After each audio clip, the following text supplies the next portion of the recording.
here's something pretty interesting. The U.S. Embassy in Jamaica is among the many embassies across the world right now that's flying a pride flag. We know even the embassy in Kabul was flying a pride flag, which we can assume at this point has been taken down.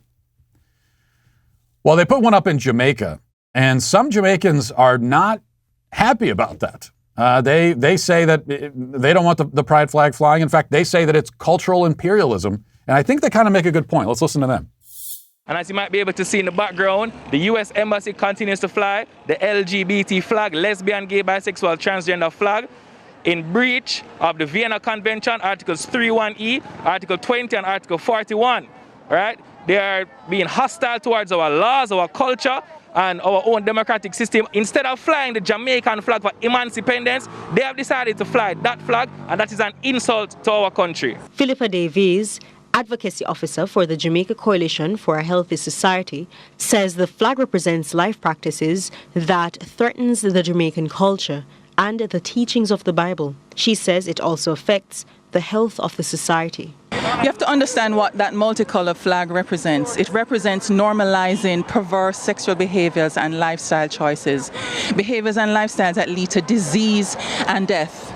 Our Christian duty is to speak the truth in love. Protesters say they've been peacefully protesting that the flag be taken down since the day it was raised, but are shocked it remains on the flagpole up to Emancipendence Week.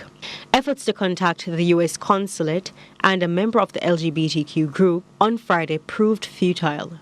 However, the protesters say they will continue to stand against the flying of the rainbow-colored flag, describing it as a symbol of disrespect on Jamaican soil. Article 20 specifically says the only flag that should fly is their national flag. The LGBT flag is not their national flag. Their own people have not agreed to that at all, okay? Well, they raised some good points, I would say. And there's no response to that. The left has no response.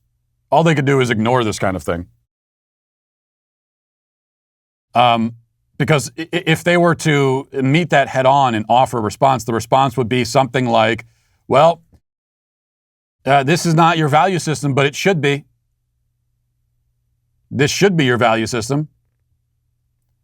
Because, of course, I mean, we're so used to it by now that maybe we don't stop and reflect on just how crazy this actually is. That U.S. embassies are flying any flag other than the American flag. I don't even care what flag it is. Why are you flying? Why is the American government flying any flag anywhere other than the American flag? The federal government should be flying no flag except the American flag. Should be showing no loyalty to anything but its own country. And then to consider what that flag is. Flag showing pride in certain sexual orientations? This is what our embassies are doing? A flag to show pride in homosexuality or transgenderism?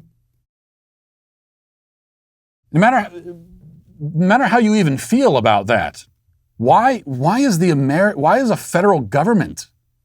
Why does a federal government have anything to say about that? At home or especially abroad.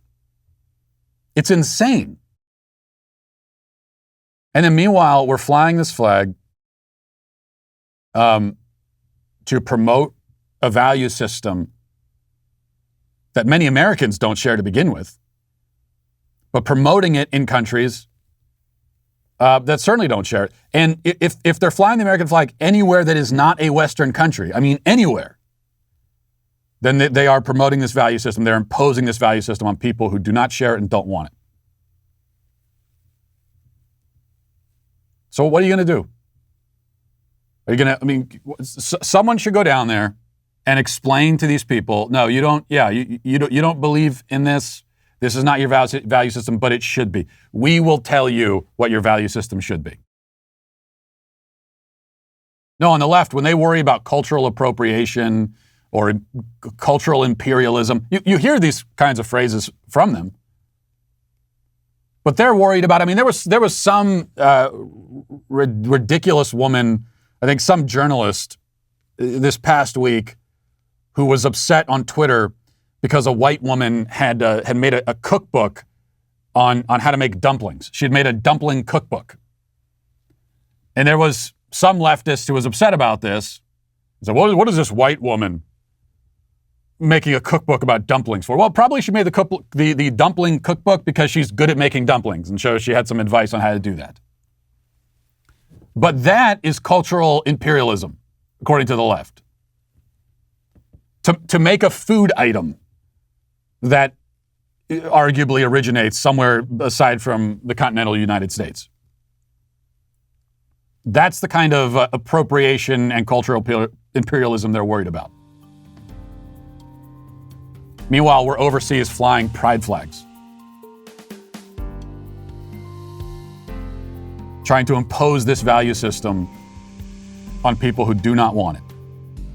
Well, I hope you enjoyed that clip from the Matt Walsh Show. If you did, go ahead and hit that subscribe button right down there so you can stay up to date on all of our future content.